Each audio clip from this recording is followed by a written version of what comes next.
राम लक्ष्मण परशुराम संवाद पद 4। अब हम लोग पद 4 के काव्य सौंदर्य और भाव सौंदर्य को समझेंगे। पद 3 में हम लोगों ने पढ़ा था कि जब लक्ष्मण ने परशुराम को देखकर कहा कि आपकी वाणी इतनी कटु है कि इतनी करोड़ों तीखे बाणों के समान वो घायल करने वाली है, आप व्यर्थ में ही धनुष बाण धारण किए हुए हैं, आप फूंक के पहाड़ उड़ाना चाहते हैं। इस तरीके से बहुत सारी बातें की। तो लक्ष्मण ने यह भी कहा परशुराम से कि हमने आपको देखकर जो भी बातें कही हैं, उन्होंने कहा था कि हमारा कुल जो है ब्राह्मणों पर हाथ नहीं उठाता है, देवताओं पर नहीं उठाता है, ईश्वर भक्तों पर नहीं उठाता है, गायों पर नहीं उठाता है, इन पे अत्याचार नहीं करता है। अगर इन पर अत्याचार करेगा तो हमारे कुल को, हमारे वंश को पाप लगेगा, और अगर हम इनसे हार जाते हैं तो हमारी बदनामी होती है। उन्होंने कहा कि आप व्यर्थ में ही धनुष बाण धारण किए हुए हैं, आपके वचन ही इतने चुभने वाले हैं, वही आदमी को घायल कर सकते हैं। उन्होंने कहा कि अगर हमने आपको देखकर कुछ भी अनुचित बात कही है तो आप हमें माफ़ कर दीजिए। परशुराम को बहुत क्रोध आया, परंतु उन्होंने अपने क्रोध को दबाकर गंभीर वाणी में वो बोले किसको? विश्वामित्र को। अब हम लोग पद्यांश में देखेंगे वो क्या बोले हैं। उन्होंने कहा, सुनहु कौशिक सुनहु मंद यहु बालक, कुटिल काल बस निज कुल घालकू। हे कौशिक सुनो। कौशिक यहाँ विश्वामित्र को पुकारा है, कुछ विश्वामित्र को कौशिक कहा है। विश्वामित्र से कहा कि सुनो, मंद यहु बालक, ये जो बालक है ये मंद बुद्धि है, इसको दिमाग नहीं है।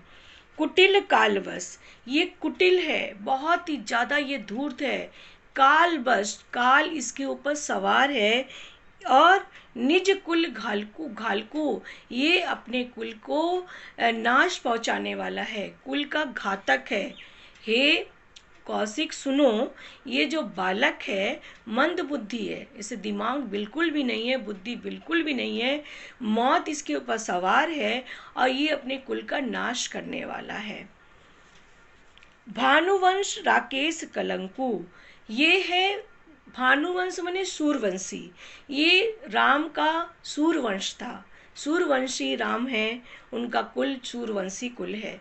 तो परशुराम कहते हैं भानुवंश, ये सूर्यवंशी होते हुए भी, लेकिन राकेश कलंकु, जिस प्रकार से चंद्रमा में दाग है उसी प्रकार से सूर्यवंशी होते हुए भी ये कलंकित चंद्रमा है, अपने कुल का ये कलंक है। उन्होंने तुलना किया, जैसे चंद्रमा में दाग है वैसे ही अब इसके अंदर भी दाग है, ये कुटिल है, ये धूर्त है, इसके अंदर इसको बुद्धि बिल्कुल नहीं है।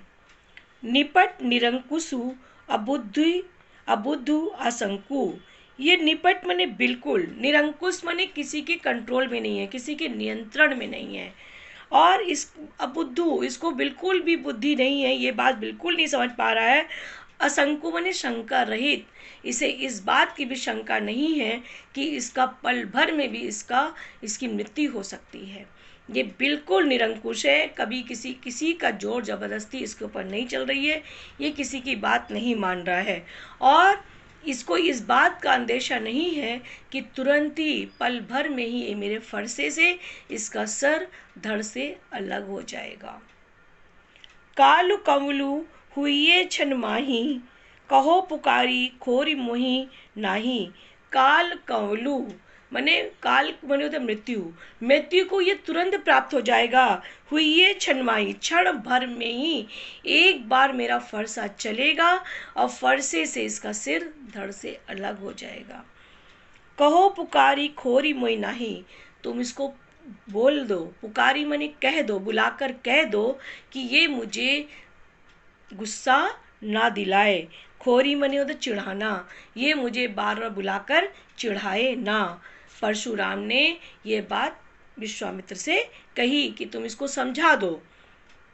तुम हटकहु जो चहु उबारा, कही प्रतापु बल रोष हमारा।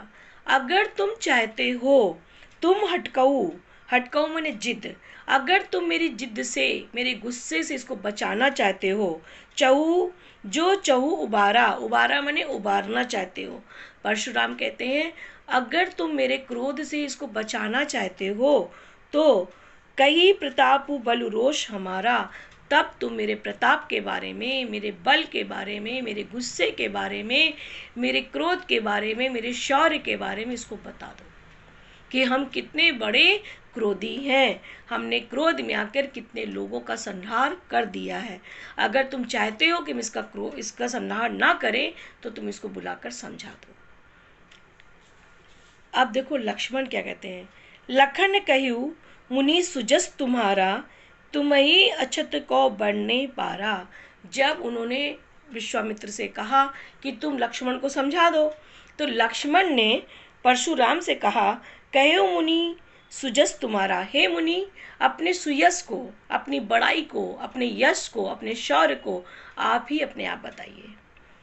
तुम ही अछत को बढ़ने पारा, तुम ही अपने बारे में, अपने गुणों के बारे में, अपने शौर्य के बारे में, अपने बल के बारे में तुम ही अच्छी तरीके से उसका वर्णन कर सकते हो, तुम ही कहो। उन्होंने विश्वामित्र से कहा, विश्वामित्र को उन्होंने रोकते हुए कहा नहीं मुनि आप ही कहिए, आप अपने शौर्य, अपने बल की प्रशंसा आप करिए, आप बताइए आप कितने शौर्यवान हैं, आप कितने बड़े योद्धा हैं, आप कितने शक्तिशाली हैं, आप ही बताइए। अपने महु तुम अपनी करनी, बार अनेक भांति बहु मरनी। लक्ष्मण कहते हैं अपने मुंह तुम अपनी करनी, अपने मुंह से तुमने क्या क्या किया, बार अनेक भांति बहु बरनी, अनेक बार तुम उसका वर्णन कर चुके हो। अपने मुंह से अपने किए हुए कर्मों की व्याख्या का वर्णन तुम अनेक बार कर चुके हो, अगर कुछ भी रह गया है तो तुम ही बताओ। नहीं संतोष ता पुनि कहू, पुनि कछु कहू, जन रिस रोग की दुसह दुख सहयू। उन्होंने कहा इतना कुछ कहने के बाद भी अगर आपको संतोष नहीं हुआ है तो आप कह लीजिए, आप खुद कहिए। न जनी रिस रोग की दुसह दुख सहयू, अगर आप नहीं कहते हैं, आपको बहुत सारी बातें, बहुत से क्रोध भरी बातें कहनी है, अपने बारे में आपको बताना है, वर्णन करना है, तो आप कहिए। आप अपने गुस्से को रोकिए मत, गुस्से को रोककर आप दुख को मत सहिए।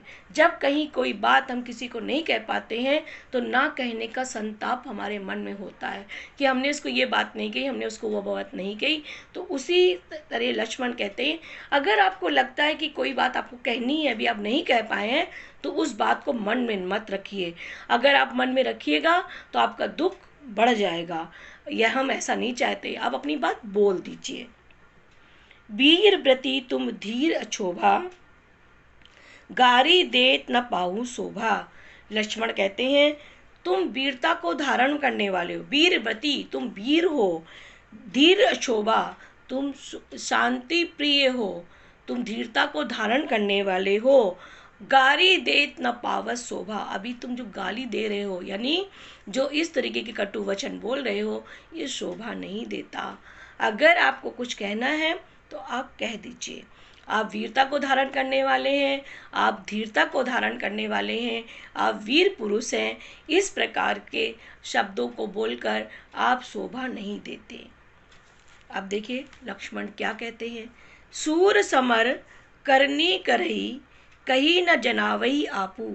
लक्ष्मण कहते हैं सूर समर, सूर मने वीर, समर मने युद्ध, करनी कही कब काम करता है, कहीं न जनाही आपू, वो अपने आप को जनवाता नहीं है। हम कौन हैं, हमने क्या किया, हमने कितनों को मारा, हम कितने बड़े योद्धा हैं, हमने कितनों की हत्या कर दी। कभी भी वीर पुरुष, वीर योद्धा युद्ध के मैदान में अपने गुणों का बखान नहीं करता है। विद्यमान रन पाई रिपु, कायर कतई प्रतापू। लक्ष्मण कहते हैं कि युद्ध के मैदान में शत्रु को देखकर जो कायर होता है वही अपनी वीरता का बखान करता है, जो वाकई में योद्धा होता है वो अपनी वीरता का बखान नहीं करता, वो शस्त्र चलाता है और शत्रु पर हमला करता है। अब इस पद्यांश में लक्ष्मण ने आप प्रत्यक्ष रूप से उनको कायर भी कह दिया।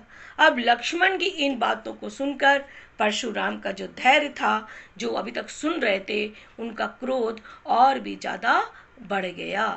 अब आगे हम लोग पद्यांश में पढ़ेंगे।